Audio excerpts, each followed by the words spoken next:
Isang pinagpalang araw sa ating lahat. Welcome to the 365 Daily Devotion at ngayong araw ay June 21, 2025 and we will continue our series about Seminar Edition about the Word of God. That's why we need to listen carefully to understand what we're talking about, what the God's Word said to us.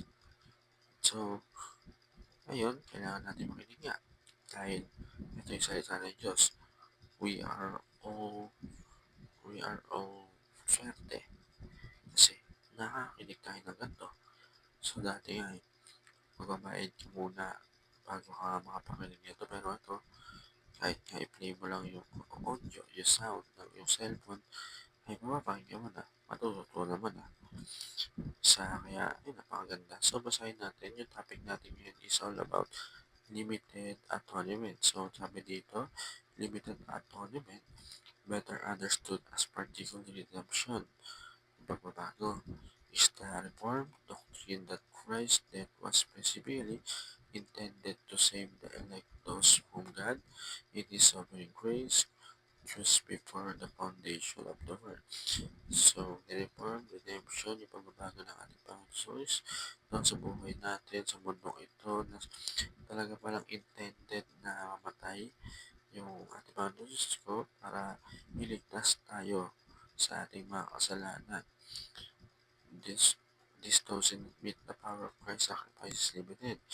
It is infinitely sufficient, but that is saving effect. It's intentionally applied to a particular people.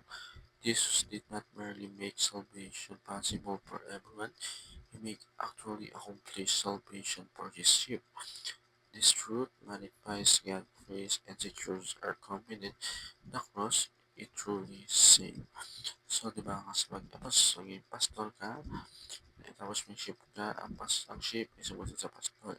Ang pastor ang Panginoong Kristo, tayo ang sheep na kailangan sumunod tayo sa lahat ng sinasabi ng kanyang salita.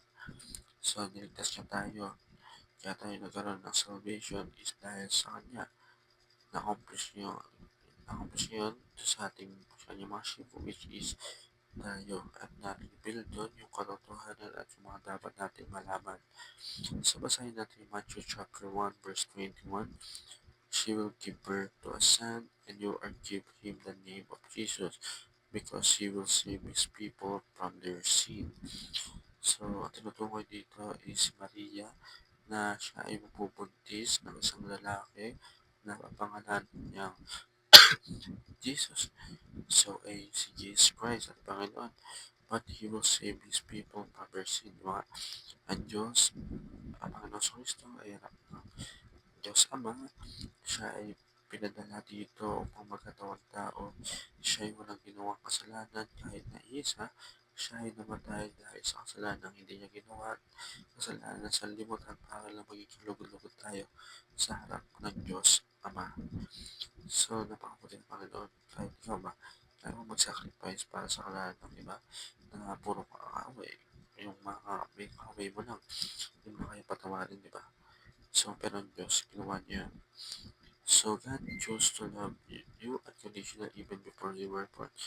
So, walang sinong tao ang walang kasalanan. Kahit naman sorry ka, nagpa-pray ka, sorry po Panginoon, alam mo sarili mong ginagawa ko pa rin yan. Pero ang Diyos, kahit na paulit-ulit mo siya magsisinunod sa Kanya, di sunod yung utos niya, pinipili ka pa rin niyang unconditional love. Ganun siya kamahal ng ating Panginoon, simula na pinanganak ka. Jesus died specifically to save you 2,000 years ago. So, balik natin doon sa mga katagal panahon, pinili siya iligtas ng ating Panginoon. Pinili niya maging mamatay siya nang walang pagdududa. But the Spirit of converted you and seated you to accomplish what God has already planned. So, alam po para sa ito, meron tayo na sa ating panaginig. God bless all.